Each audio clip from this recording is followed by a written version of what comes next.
Nos ajudem com um like aí, porque o A Deriva é o menor podcast da podosfera e precisamos da sua ajuda. Dá um like para nos ajudar. Eu adoro esse início. A psicanálise começou com Freud, foi ele que descobriu isso aí? Posso dar um exemplo da cura pela palavra? Essa quebrada minha, posso dar um exemplo para me pensar, tá? É uma estratégia. Tá? Você acha, poxa, o cara tá pedindo? Tô nada. Eu ia falar do mesmo jeito se você não deixasse. Vou te contar uma historinha. Eu adoro minhas historinhas. Eu mesmo gosto das minhas historinhas. Vou te contar uma que eu gosto muito. Uma vez nos anos 70, um rapaz aqui, que hoje é um senhorzinho, já, foi alugar um sobrado para fazer um consultório de psicanálise, sabe? A gente aluga sobrado, cada quarto vira um consultório, aquelas coisas, né? Sala de espera e tal. Aí foi lá em Perdizes, aí veio uma velhinha, imagina, o cara é velhinho hoje, nos 70, uma velhinha, imagina. O senhor trouxe aí os documentos, tal, assina aqui e tal. Para que o senhor vai usar o sobrado? Aí falou, é um consultório de psicanálise. Você é psicanalista, moço? Falou, sou, desde os anos 50 e tal, né? Nós vamos trabalhar juntos. Ai, moço, eu conheço o Freud. O cara, o quê? Você conhece o Freud? Falou, sou. Moço, eu sou de origem suíça, acho. Mas eu vim muito novinha pro Brasil, né? Eu sou brasileira agora, mas eu sou de origem suíça. A minha tia foi paciente do Freud. Cara. Ele falou, sério? Ela falou, eu vou te contar uma história, moço. Então a tia dela era esse tipo de mal-estar, neurótico, né? Tô sofrendo, tô deprimida. Aí as pessoas falam, você tem que ir até Viena, vai lá no Dr. Sigmund Freud, ele é o cara que cuida da doença dos nervos, vai lá. Aí ela manda uma carta, ele fala, por favor, venha na quarta-feira, à tarde, desce do trem, aqui é pertinho e tal. Aí ela chega lá, olha, né? Vai ela e a tia é uma senhora já mais velha. Aí chega lá, o Freud abre a porta, pois não, por favor, olha, a senhorita aguarda aqui tem água, tá? Por favor. E aí, o que te traz aqui? Ela falou, doutor Freud, eu tô meio mal, tô meio deprimida, eu sinto uma angústia no peito, eu não sei. Eu já fui tudo quanto é médico, já tomei tudo quanto é remédio. Aí falaram para vir aqui, que o senhor faz uma coisa de cura pela palavra. Vou ser sincero com o senhor. Pela palavra, o que a palavra vai causar efeito no meu corpo? O meu corpo não tá legal. Olha o químico aí, né? Ela tá quase dizendo, tem um distúrbio químico. O Freud falou, tá. A senhora não acredita no efeito das palavras? Não. Eu sei que o senhor vai tentar me convencer, doutor Freud, mas olha, francamente, eu não sei o que o senhor pode fazer. Ele levanta e vai até a janela e tem um espelhinho de mão. Ele pega o espelhinho e fala assim, segura esse espelhinho, minha senhora. Olha o que a senhora está vendo nesse espelho. Observa esse rosto. Observa os traços. Observa os olhos. Observa esses lábios grossos. É uma deusa egípcia. E aí o cara conta que o rosto dela foi, né? Vamos dizer assim, inchando de satisfação, né? A senhora deve ser muito cortejada, com esses cabelos lindos. A senhora me desculpa se eu estou sendo muito ousado, mas a senhora é muito bonita. E aí ela... Entretanto, se a senhora observar bem, a gente já vê os sinais da idade começando. Observa em volta dos olhos. Já tem pequenas marcas, pequenos reticulados, que serão rugas. Observa no canto da boca, já tem algo bem sutil que talvez só a maquiagem possa disfarçar um pouco, mas já é da idade. A idade já está chegando para a senhora. E aí ela começa a ficar triste e começa a chorar. Ele fala, olha no espelho, continua olhando no espelho. Olha que rosto triste você está vendo. Ela olha para ele e fala assim, por que o senhor está fazendo isso comigo? Ele pega o espelho da mão dela e fala, você falou que a palavra não causaria efeito no corpo? Podemos marcar a primeira sessão? E aí ela começa um tratamento com ele. Essa, a linha dele era a cura pela palavra. O que levou ele a estudar a mente humana? Ele foi o primeiro que começou a estudar isso? Ele e um sujeito chamado Breuer. O Breuer era muito mais velho que ele. Eles iam estudar, né, fazer pesquisa sobre os doentes dos nervos. Fundamentalmente casos de histeria, 1890, lá nos hospitais, lá de Viena, enfim. Depois ele vai para Paris, faz um estágio com o Charcot, que para nós aqui no Brasil é até famoso, a gente tem até um hospital chamado Charcot, que era um especialista em doença dos nervos. O Charcot dizia, não, elas estão assim porque elas precisam lembrar, aconteceu algum trauma, e por meio da hipnose eu vou conseguir descobrir esse trauma. Freud fala, não é o trauma, é outro lance. E aí Freud começa a se dar conta de que os casos de histeria, na verdade, essas mulheres traziam, vamos dizer, mensagens cifradas no seu próprio corpo, que diziam na época, claro, de algo reprimido e fundamentalmente de um desejo que elas não poderiam colocar em público. Mas então a ideia do trauma estava quase... Não do trauma naquele termo que o Charcot trabalhava, mas sim no sentido de que aconteceu algo ou ela fantasiou que aconteceu algo. Para nós não importa, para nós sempre aconteceu. Mas foi fantasia, não importa. Teu cérebro interpreta como se fosse verdade. Para mim não importa. Para o psicanalista aconteceu.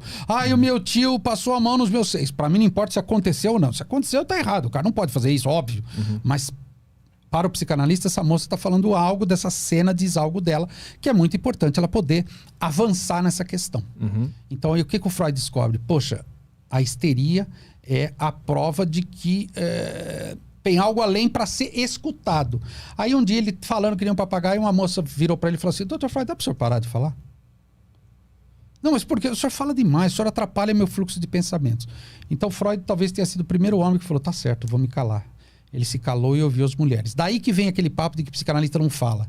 Vou na analisa e não fala nada, só fica fazendo fazendo cara de samambaia. Não é isso, é que a gente fica atento, escutando, atento. Por quê? A gente fala muito pouco, a gente intervém muito pouco, né? É uma coisa minimalista, é que nem jogar bilhar. Quando a gente joga bilhar, a gente não sabe como jogar, a gente adora ouvir o barulho das bolinhas. Porrada na bolinha. Um jogador profissional, ele só encosta na bolinha. Tem todo um cálculo matemático, ele encosta aqui, uma curva, pá. Quando você vê, a bolinha está na caçapa. O psicanalista é como o profissional de bilhar. Os atos, as intervenções deles são minimalistas porque é isso que importa. Que a gente extrai a manifestação do inconsciente ali na relação com a pessoa. Qual foi a grande sacada dele? A grande sacada é que tudo que acontece psicologicamente são desejos reprimidos? Tudo são frutos do inconsciente e dentro do inconsciente mora os afetos, né? Lembra que eu te falei dos afetos? A inveja, os ciúmes, a vaidade, tá tudo dentro do ódio. Isso sai para fora, o psicanalista escuta isso. Mas sai codificado, né? Não sai claro. Exatamente, codificado, sempre codificado. Eu quero entender qual foi o impacto dele. Até então, o que era feito com essas pessoas? Putz, cara, era terrível. Era praticamente uma prisão, né? No sentido de, vamos encarcerar essa moça no hospital psiquiátrico, põe camisa de força nela. Mas porque ela estava triste? Porque ela gritava, ela fazia conversões no próprio corpo, elas gritavam: tem um homem querendo me pegar, essa mulher tá louca, cala essa mulher. Entendi. O Freud falava: não, fala mais, tem um homem querendo te pegar? Aí a pessoa: Freud, tem um homem querendo... Me fala desse homem, como é que é? Dr. Freud, é tão bom quando o senhor fala. E aí nasce a escuta. Não foi só o Freud que inventou isso, não é justo. O Freud inventou, era todos os monstros. Não, foi todo um momento histórico. Por exemplo, no Brasil, a Nise da Silveira fez um trabalho brilhante com os loucos, com a loucura de dizer: não, vamos dar tinta para esse cara, vamos dar tela, esse cara vai pintar e vai fazer coisas belíssimas. E ela não é freudiana, ela é junguiana, né? O Freud era amigo do Jung. Mas eu quero aí... Ele primeiro se interessou por pessoas loucas, então, que estavam falando nada com nada. Que chamavam de loucas, né? Aí ele falou: não. Tem método nessa loucura. Tem nada de loucura. Mas tratava as pessoas como lixo. Rebotado, amarra exatamente. Aí porque não tem como fazer. Eles não tinham remédio químico, né?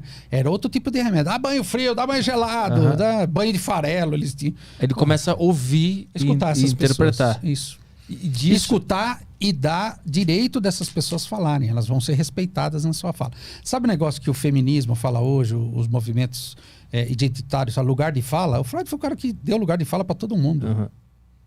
Mas, e disso, de ouvir as pessoas que estavam falando muito para avançar os estudos em outras áreas Aí ele vai para os mitos. Então tem algo do narcisismo, tem algo do Édipo. Aí ele estuda vários mitos que dizem da condição humana. Então ele pensa: o ser humano nunca mudou. O ser humano vai sempre se transformando.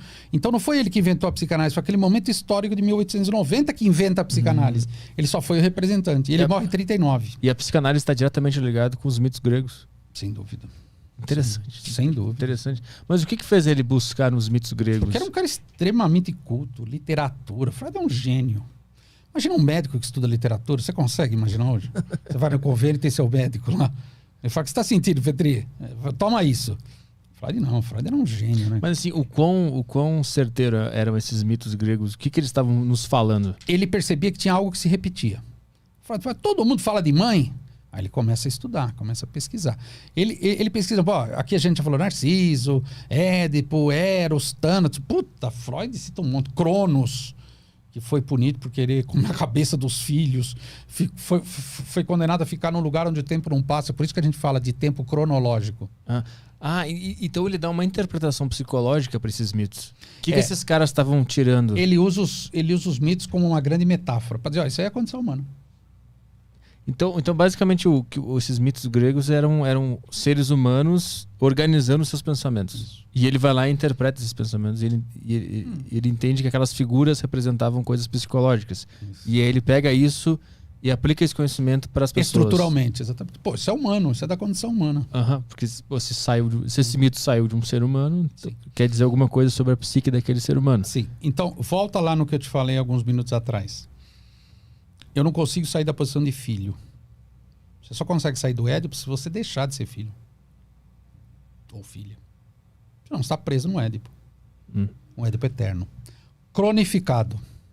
Cronos, Deus Cronos, o tempo não passa. Leandro, então você é um defensor do casamento? Não. Sair da posição de filho. Pode ser até morar sozinho. Mas eu moro sozinho e levo minha roupa para me lavar. Então você não sai da posição de filho. Minha mãe veio aqui lavar meu banheiro. Então você não saiu da posição de filho. Você só levou seu quarto para bem longe. Todo mundo entende o que eu estou dizendo. É cinismo. Eu não estou entendendo. Tá assim, você só não está gostando. Né? Porque, porra, cara, você...